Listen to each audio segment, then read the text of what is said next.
নমস্কার বন্ধুরা, সম্পাস রান্নাঘরে আপনাদের সকলকে স্বাগত। আজকে আমি মা ঠাকুমার আমলের একটি ঐতিহ্যবাহী রান্না নিয়ে আপনাদের কাছে চলে এলাম। বানাচ্ছি আমি হাতে মাখা পাবদা মাছের ঝাল। খুব সহজেই রেসিপি, নতুন রাঁধুনিরাও খুব সহজেই রান্নাটা করতে পারবেন। তাই ভিডিওটা স্কিপ না করে পুরো রেসিপিটা দেখার অনুরোধ রইল। রেসিপিটা ভালো লাগলে আমাকে কমেন্ট বক্সে কমেন্ট করে জানাবেন।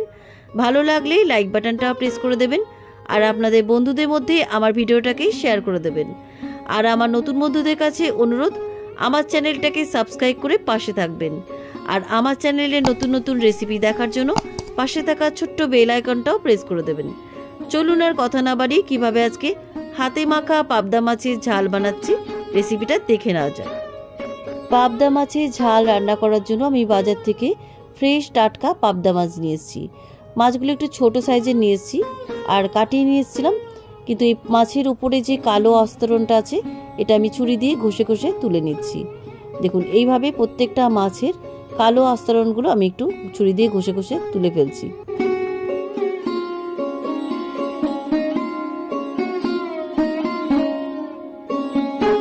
সবকটা পাবদা মাছ খুব ভালো করে ধুয়ে নিয়ে চলে এসেছি। এবার এই মাছের একটা মশলা তৈরি করে নেব। মশলাগুলো একটু হালকা ড্রাই রোস্ট করে নেবো। তার জন্য একটা গ্যাসে কড়াই বসিয়ে দিলাম। কড়াইয়ের মধ্যে দিয়ে দিলাম 1 টেবিল স্পুন গোটা জিরে, 1 টেবিল স্পুন গোটা ধনে, আর দিয়ে দিলাম 4টে শুকনো লঙ্কা। এবার মশলাগুলোকে আমি হালকা ভেজে নিচ্ছি, খুব বেশি কিন্তু ভাজবো না, হালকা একটু ভেজে নেব। মশলাগুলো ভাজা হয়ে গেছে, এবারে প্লেটের মধ্যে ঢেলে রাখছি। মশলাগুলো ঠান্ডা হওয়ার পর আমি মিক্সিতে বেটে নেব। এটা আপনারা শিলনোড়াতেও বেটে নিতে পারেন। মশলাগুলো ঠান্ডা হয়ে গেছে, এবার আমি মিক্সির জারের মধ্যে মশলাগুলো ঢেলে দিচ্ছি। গোটা মশলাগুলো ঢালা হয়ে গেছে, এবার এর মধ্যে 4 টুকরো আদা দিলাম আর অল্প একটু জল দিয়ে মিক্সিতে ব্লেন্ড করে নিয়ে আসছি। মিক্সিতে আমার ব্লেন্ড করা হয়ে গেছে, দেখুন একদম স্মুথ পেস্ট হয়েছে। এবার এই মশলার পেস্টটা একটা বাটির মধ্যে ঢেলে রাখছি।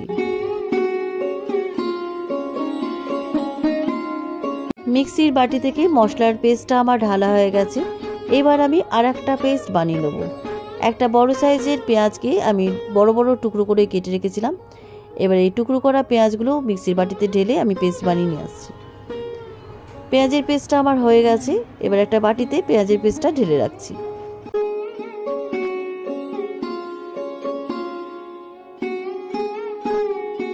মিক্সির বাটি থেকে মশলার পেস্টটা আমার ঢালা হয়ে গেছে।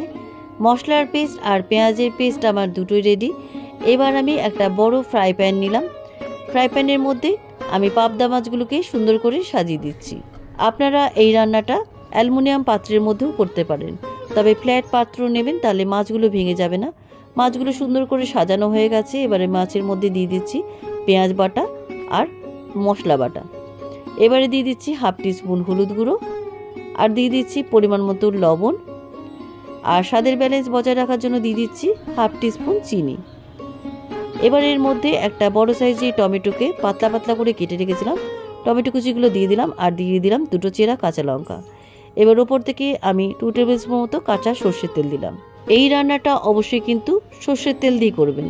এবার সমস্ত মশলাগুলো হাত দিয়ে মাছের মধ্যে খুব ভালো করে মেখে নিচ্ছি। মেখে নেওয়ার পর আমি 10 মিনিট ম্যারিনেট করে রেখে দিচ্ছি। আপনারা চাইলে আধ ঘন্টাও ম্যারিনেট করে রেখে দিতে পারেন। 10 মিনিট হয়ে গেছে, এবার ফ্রাই প্যানটা আমি গ্যাসের মধ্যে বসিয়ে দিলাম। এবার একটু মশলা ধোয়া জল ছিল সেটাও দিয়ে দিলাম। এবার আমি ঢাকা দিয়ে 5 মিনিট রেখে দিচ্ছি। মাঝে মাঝে কিন্তু নাড়াচাড়া করে দেবেন, তা নাহলে কিন্তু মাছগুলো তলায় ধরে যেতে পারে। 5 মিনিট বাদে ঢাকা খুলে নিলাম। এবার আমি কিভাবে নাড়াচাড়া করছি দেখুন, ফ্রাই প্যানটা এভাবে নাড়িয়ে দিচ্ছি যাতে মাছগুলো তলায় ধরে না যায়। আবার আমি ঢাকা চাপা দিয়ে মাছগুলোকে সেদ্ধ করে নিচ্ছি। আপনারাও এভাবে ঢাকা চাপা দিয়ে মাছগুলো সেদ্ধ করে নেবেন, তবে খুন্তি দিয়ে মাছগুলো উল্টাতে যাবেন না, তাহলে মাছগুলো কিন্তু ভেঙে যেতে পারে। পাবদা মাছ এমনি নরম হয় আর খুব তাড়াতাড়ি রান্নাও হয়ে যায়। আর যেহেতু কাঁচা মাছ রান্না করা হচ্ছে, তাই মাছগুলো কিন্তু খুব সহজেই ভেঙে যেতে পারে। আমি খুন্তি দিয়ে এভাবে মশলাগুলোকে এক জায়গায় জড়ো করে আর দেখে নিচ্ছি তলায় ধরেছে কিনা। আপনারাও এভাবে মাছগুলো তলায় ধরেছে কিনা দেখে নেবেন আর এইভাবে নাড়াচাড়া করবেন। আমি এভাবে ঢাকা চাপা দিয়ে মাছগুলো সেদ্ধ করে নিয়েছি। মাছগুলো সেদ্ধ হয়ে গেছে, রান্নাটা কমপ্লিট। এবার নামাবার আগে অল্প একটু ধনেপাতা কুচি ছড়িয়ে দিয়ে আমি গ্যাসের ফ্লেমটাকে অফ করে আমি একটা সার্ভিং প্লেটে মাছগুলো সার্ভ করছি। দেখুন, মাছগুলো কিন্তু একটাও ভাঙেনি, একদম গোটা গোটা আছে আপনারাও যদি এইভাবে রান্নাটা করেন তাহলে মাছগুলো কিন্তু একটাও ভেঙে যাবে না। দেখুন প্রত্যেকটা মাছ গোটা গোটা রয়েছে।